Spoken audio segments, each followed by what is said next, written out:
Hello అందరికీ నమస్తే. మనం ప్రతి నెల మాస ఫలాలు చూస్తున్నాం. ఏ రాశిలో వాళ్ళకి ఎలాంటి ఫలితాలు ఉంటాయి, వాటికి ఎలాంటి నివారణ పూజలు చేయాలి అనేది చూస్తూ ఉన్నాము. మరి జూలై మాసంలో రాశుల వారికి ఎలాంటి ఫలితాలు ఉండబోతున్నాయి, ఒకవేళ దోషాలు ఉన్నవారు ఎలాంటి పరిహారాలు చేయాలి అనేది ఇప్పుడు మనతో పాటు ప్రముఖ జ్యోతిషి ఆధ్యాత్మికవేత్త భార్గవి బుధరాజు గారు మనతో పాటు ఉన్నారు. ఆవిడని అడిగి మరిన్ని విషయాలు తెలుసుకుందాం. అమ్మ నమస్కారం. నమస్తే అండి. అమ్మ, జూలై మాసంలో గ్రహస్థితులు ఎలా ఉండబోతున్నాయి? శ్రీ గురుభ్యో నమః, శ్రీమాత్రే నమః. జూలై నెలలో చాలా బాగున్నాయి గ్రహస్థితులు. వృషభ రాశిలో కుజుడు ఉన్నారు, మిథున రాశిలో రవి బుధ ఉన్నారు. బుధుడు మిథున రాశి నుంచి కర్కాటక రాశిలోకి వచ్చి వక్రించున్నారు. మళ్ళీ నెల అంతానికి అంటే మాసాంతానికి మళ్ళీ మిథున రాశిలోకి వెళ్ళిపోయారు. బుధ గురు శుక్ర 3 గ్రహాలు కర్కాటక రాశిలో ఉన్నాయి. అలాగే కేతు వచ్చేసి సింహరాశిలో ఉన్నారు, చంద్రుడు వచ్చేసి ధనుసు రాశిలో ఉన్నారు, రాహువు కుంభరాశిలో ఉన్నారు, శనిగారు మీనరాశిలో ఉన్నారు. గ్రహస్థితులు ఈ విధంగా ఉంటే ఇక మాసాంతంలోకి వెళ్ళేటప్పటికీ వక్రించి ఉన్నటువంటి బుధుడు మిథున రాశిలోకి వెళ్ళిపోయారు. శుక్రాచార్యుల వారేమో సింహరాశిలోకి వచ్చి శుక్ర కేతువులు కలయిక జరుగుతూ రాశి నడుస్తోంది. అలాగే మిథున రాశి నుంచి రవి కర్కాటక రాశిలోకి వచ్చిన్నారు. చంద్రుడు కుంభరాశిలోకి వెళ్ళి రాహుతో కలిసి ఉన్నారు. అంటే ఇంచుమించుగా 4 గ్రహాలు నెలంతా చూస్తే మనము మారి ఉన్నాయి. నెల మొదట్లో ఉన్నటువంటి స్థితుల కన్నా నెల అంతంలో మాసాంతంలో 4 గ్రహాలు మారి ఉన్నాయి. చాలా బాగున్నాయి గ్రహస్థితులు. ఎందుకంటే గురు శుక్ర సమ్మేళనం అనేది చాలా మంచి ధనయోగాలను ఇస్తుంది. అది కర్కాటక రాశిలో ఉంది. కర్కాటక రాశిలో చాలా అద్భుతమైనటువంటి స్థితి. ఇప్పుడు ధనస్సు రాశి నుంచి సంచరిస్తూ ఉన్నటువంటి చంద్రుడు ఈ జూలై నెలలో ఒక దీనిలో గురు శుక్రులతో కలుస్తారు. అది ఇంకా అద్భుతమైనటువంటి పరిస్థితి అన్నమాట. చాలా గురువు శుక్రుడు ఇద్దరు కలవడమే చాలా అద్భుతమైన యోగం. అంటే ఆ రాశ్యాధిపతి చంద్రుడు కలవడం మరింత యోగాన్ని ఇస్తుంది. ఇది చాలా అద్భుతమైనటువంటి యోగంగా చెప్పచ్చు. అలాగే శుక్రకేతువుల యొక్క స్థితి అంత మంచిది కాదు, జాగ్రత్తలు తీసుకోవాలి. ఎందుకంటే శుక్రకేతువుల కలయిక ప్లస్ రాహు దృష్టి కాబట్టి ఇది వైవాహికమైనటువంటి బంధాలని చాలా వరకు ఇబ్బందికరం చేస్తుంది. నెల అంతంలోకి వెళ్ళేటప్పటికి ఇది కొంచెం జాగ్రత్తగా ఉండాల్సిన టైము.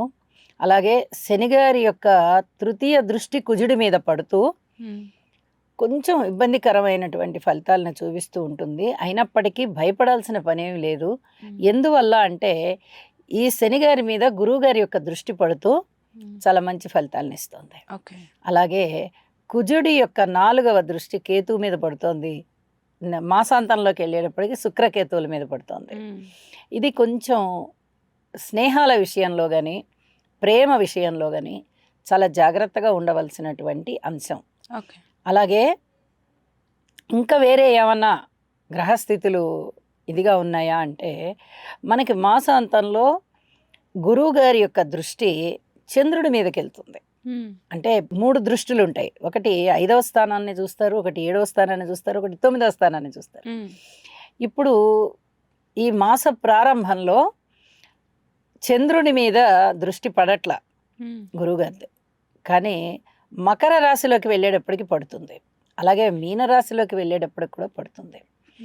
మళ్ళీ తిరిగి వచ్చి నెల అంతా అయిపోయి మళ్ళీ తిరిగి వచ్చి ఒకసారి మళ్ళీ తప్పనిసరిగా 5వ దృష్టిలో కూడా పడతారు. అప్పటికి దాదాపుగా నెల వస్తూ ఉంటుంది. ఈ గురు శుక్ర సంయోగంతో కలిసినటువంటి చంద్రుడు మనం ఆ ఎపిసోడ్ కూడా చేశాము. చాలా అద్భుతమైన ఫలితాలు ఉంటాయి. కాబట్టి ఈ దృష్టి ఫలితాలని కూడా పరిగణనలోనికి తీసుకోవాల్సి ఉంటుంది. అమ్మ, మరి కన్యా రాశి వారికి ఎలా ఉండబోతుంది? కన్యా రాశి వారికి చాలా మంచి కాలం అండి. 10వ స్థానంలో రవి ఉన్నారు. ఇది ఎంత అదృష్టం అంటే లాభస్థానంలో గురు శుక్రులు ఉన్నారు, 10వ స్థానంలో రవి. ఎంత అదృష్టవంతమైనటువంటి యోగాన్ని ఇస్తారంటే రాజకీయాల్లో ఉన్నవాళ్ళు ఉచ్చ స్థితికి వెళ్తారు, మామూలు ఉద్యోగాలలో ఉన్న వాళ్ళు కూడా ఉన్నత స్థితికి వెళ్తారు. ధన ఆదాయం పెరుగుతుంది, కీర్తి ప్రతిష్టలు పెరుగుతాయి. ఇంతవరకు ఉద్యోగం లేదండి అనే వాళ్ళకి ఉద్యోగం వస్తుంది. ఇప్పుడిప్పుడే గ్రాడ్యుయేషన్స్ కంప్లీట్ చేసుకుని ఉద్యోగాలకు వెళ్ళే వాళ్ళు కన్యారాశి వాళ్ళు ఉన్నారనుకోండి, వాళ్ళకి ఇప్పటి వరకు రాకపోవచ్చు, కానీ ఇప్పుడు వస్తాయి ఉద్యోగాలు. ఈ శనిగారి దృష్టి ఉన్నందువల్ల వాళ్ళు చాలా ఇబ్బందులు పడ్డారు ఇప్పటి వరకు, ఇప్పుడు కూడా పడుతున్నారు. కానీ గురువుగారి దృష్టి చేత ఆ శని దృష్టి ఉపశమింపబడింది. కాబట్టి ఇప్పుడు బాగా మంచి లక్షణాలు, మంచి ఫలితాలు అవన్నీ కూడా కన్యారాశి వారికి కనిపిస్తూ ఉంటాయి. పైగా లాభస్థానంలోనే గురు శుక్ర యోగం అంటే అది మామూలు విషయం కాదు. కాబట్టి చాలా అద్భుతమైనటువంటి ఫలితాలు, ధనము, ధాన్యము, సిరులు, సంపదలు, సౌభాగ్యం అన్నీ కూడా వృద్ధి చెందుతూ వెళ్తాయి. అయితే వీరు దాన ధర్మాలు చేయడంలో మటుకు చాలా జాగ్రత్తగా ఉండాలి. లాభస్థానంలో బుధుని సంచారం కూడా ఉంది. వారు మళ్ళీ నెల మాసాంతం వచ్చేటప్పటికి మళ్ళీ దశమ స్థానంలోకి వెళ్ళి ఈ లాభస్థానంలోకి రవి గారు వస్తున్నారు. వాళ్ళిద్దరూ మారుతున్నారు. కాబట్టి ఎవరెక్కడున్నా కూడా చాలా అద్భుతమైన ఫలితాలే. బుధుడు దశమంలోకి వెళ్ళినా కూడా ఇక్కడ మళ్ళీ భద్రమహాపురుష యోగం అనేది అప్లై అవుతుంది.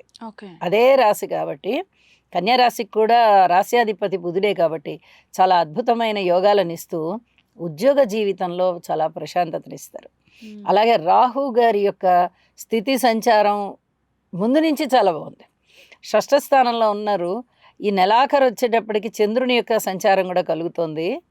ఇంకా ఇంకా మంచి ఫలితాలు ఉంటాయి. అయితే చంద్ర రాహువుల కలయిక కొంచెం అయోమయానికి దారి తీస్తూ ఉంటుంది. అరే ఇప్పుడు మనం ఏం చేయాలి అనే గాబరా అయిపోతుంటారు వాళ్ళు.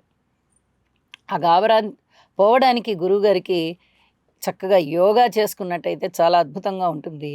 ఇక స్నేహితుల విషయంలో కానీ, శత్రువుల విషయంలో కానీ వీళ్ళకి ఇంకా ఎటువంటి భయం లేదు. స్నేహితులు ఎక్కువ స్నేహాన్ని అందిస్తారు, సహాయ సహకారాలను ఇస్తారు. అలాగే ఈ శత్రువులు ఎవరన్నా ఉన్నారా అంటే వాళ్ళ యొక్క హవా తగ్గిపోతుంది. ధనము బాగా వస్తుంది, కీర్తి ప్రతిష్టలు వస్తాయి, చేపట్టిన ప్రతి పనిలోనూ విజయావకాశాలు వస్తాయి. ఇక్కడ రాహువు అదృష్టవంతమైన పరిస్థితిలో ఉండి గ్రహాలే మంచి ఫలితాలను ఇస్తున్నారు. ఇక్కడ గురు శుక్రులు కూడా చాలా అద్భుతంగా ఉన్నారు. అక్కడ రవి అద్భుతంగా ఉన్నారు. ఇంకా ఏం కావాలి జీవితంలో, ఖచ్చితంగా ఉన్నత స్థితి అనేది వీరికి సంప్రాప్తం అవుతుంది అని చెప్పి తెలియజెప్తాను. అమ్మ, మరి వీళ్ళు ఎలాంటి పరిహారాలు చేయాలి? ఏ దేవుణ్ణి మొక్కితే మంచి జరుగుతుంది అంటారు? వీళ్ళు విష్ణు సహస్రనామం చేసుకోవడం చాలా మంచిదండి. అలాగే శనిగారికి తైలాభిషేకం చేయడము, హనుమాన్ చాలీసా చదవడము చాలా మంచిది.